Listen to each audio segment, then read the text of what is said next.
জানেন? রাধা নামের মাহাত্ম্য বের করো। এবার সে তো আটকে গেছে, সত্যি ধর্মরাজ যমরাজ আটকে গেছে যে সত্যি তুমি রাধা নামের মাহাত্ম্য জানি না। বলতে তাহলে যে জানে তার কাছে নিয়ে চলো আমাকে। দেখেন কোথায় ছিল? জমালয়। এইবার নিয়ে চলো যে রাধা নামের মাহাত্ম্য জানে। যমরাজ চিন্তা করলেন কি মহাবিপদে পড়লাম, তা আমার চেয়ে উন্নত কে? আমি তো জমালয়ের শাস্তি দিই, কিন্তু এইবার যখন এই একটা মর্তের ছেলে আমাকে আটকে দিল, আমি রাধা নামের মাহাত্ম্য জানি না, সত্যি লজ্জার কথা। এইবার তার ইচ্ছা পূর্ণ করতে হলে আমাকে উপরে কারো কাছে যেতে হবে। মনে মনে স্মরণ করলে কার কাছে যাওয়া যায়? যমরাজ চিন্তা করলেন স্বর্গের রাজা ইন্দ্রের কাছে যাব। জয় রাধে।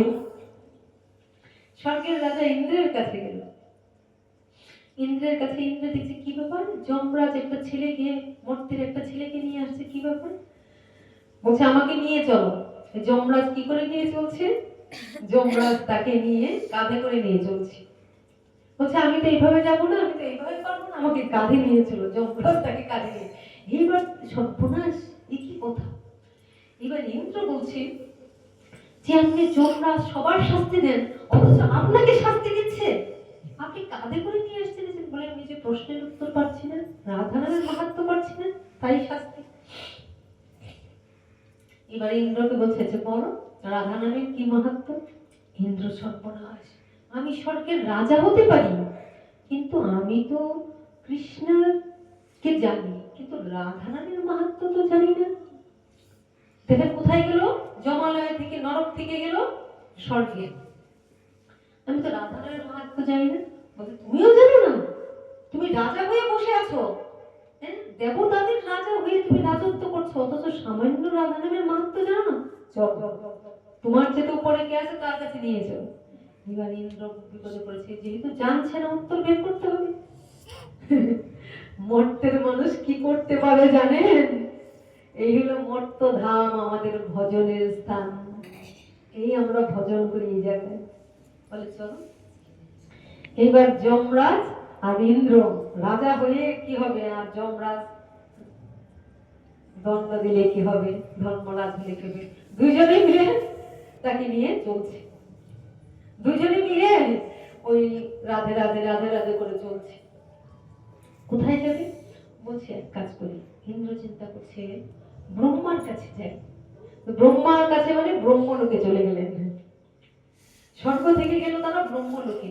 ওখানে ব্রহ্মার কাছে গিয়ে বলছে আমরা বড় বিপদে পড়েছি, আমি আমার ধর্মরাজ দিয়ে আর কর্ম করতে পারছি না, একটা মর্তের ছেলে আমাদের এমন করছে, উত্তর দিতে পারছি না, তাই এলাম।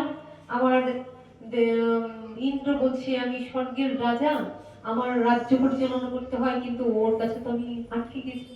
তাই রাধা নামের কি মাহাত্ম্য বলেন তো?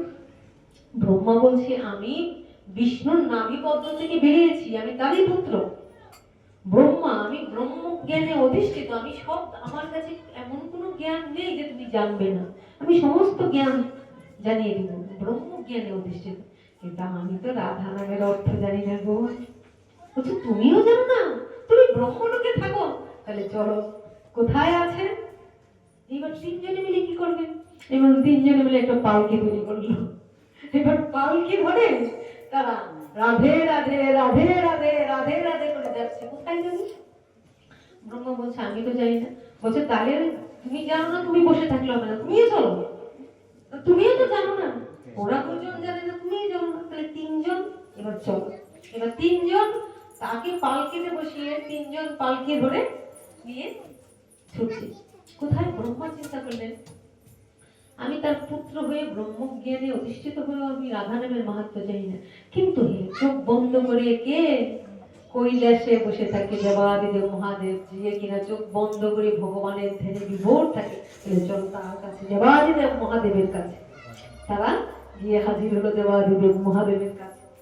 দেবাদিদেব মহাদেবের কাছে হাজির হয়ে ওখানে ওম নমঃ শিবায়, ওম নমঃ শিবায়, ওম নমঃ শিবায়, ওম নমঃ শিবায়, ওম নমঃ শিবায়, ওম নমঃ শিবায়, ওম নমঃ শিবায়, ওম নমঃ শিবায়। হর হর মহাদেব। মহাদেব বলল কি ব্যাপার, কি আশ্চর্য, তাকিয়ে বলছি আপনাদের এত সম্মান দেওয়া হয়, আর আপনারা কিনা অন্য কাউকে পালকিতে বসিয়ে, মর্তের কোনো মানুষকে পালকিতে বসিয়ে আপনারা এই কষ্ট ভোগ করছেন। বলি কি করব, আমরা যে আটকে গেছি, আমরা যে রাধা নামের মাহাত্ম জানি না। রাধাকে তো চিনি, কৃষ্ণের পাশে থাকেন, কিন্তু রাধা নামের কি মাহাত্ম তো জানি না। তাই ও আমাদের বলছে, তোমরা রাধা নামের মাহাত্ম জানো না, তোমরা দেবতা হয়ে বসে আছো, স্বর্গে বসে আছো, ব্রহ্মলোকে বসে আছো, চলো স্বর্গে চলো, রাধা নামের মাহাত্ম জানো। সে তো বুদ্ধি করে খাটাচ্ছে, সে নিজেও তো জানে না, কিন্তু যেহেতু জানে না, এবার সে বোঝাচ্ছে রাধা নামের মাহাত্ম জানো না, চলো দেখি কি বল। এবার যাচ্ছে কোথায়? এবার মহাদেব চিন্তা করলে কি করা যায়। প্রভু তুমি দেবাদিদেব মহাদেব হয়ে তুমি ভগবানের ধ্যানে বিভোর হয়ে থাকো, তুমিও জানো না রাধা নামের মাহাত্ম? বলে না, আমি তো ভগবানের ধ্যানে বিভোর থাকি, কিন্তু রাধা নামের মাহাত্ম। ও তাহলে তুমিও